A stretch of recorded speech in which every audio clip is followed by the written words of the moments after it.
13 گداگری۔ گداگری ایک ایسا فعل ہے جو انسان کو کام چور، معاشی جدوجہد سے دور اور قناعت سے روگردانی کی طرف لے جاتا ہے۔ اس سے بے شمار اخلاقی، سماجی اور معاشی برائیاں جنم لیتی ہیں۔ یہی وجہ ہے کہ اسلام میں گداگری کی مذمت کی گئی ہے۔ احادیث نبوی میں ہے، علیہ الولیہ خیر من علیہ السفل۔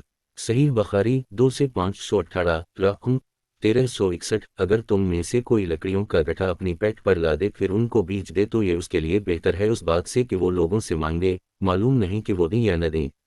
گداگری ایک ایسی معاشرتی برائی ہے جو مزید کئی برائیوں کو جنم دیتی ہے۔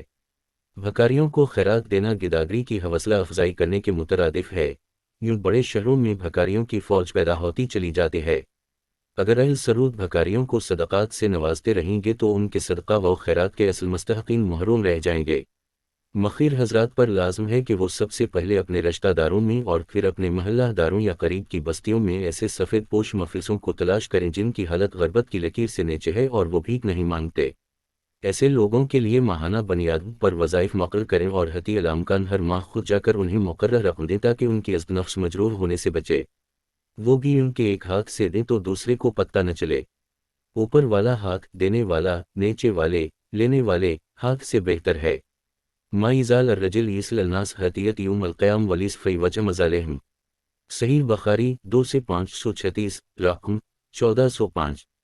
گداگر ہمیشہ لوگوں سے مانگتا رہے گا یہاں تک کہ قیامت کا دن آ جائے گا اور اس کے چہرے پر گوشت کا ایک ٹکڑا بھی نہ ہوگا۔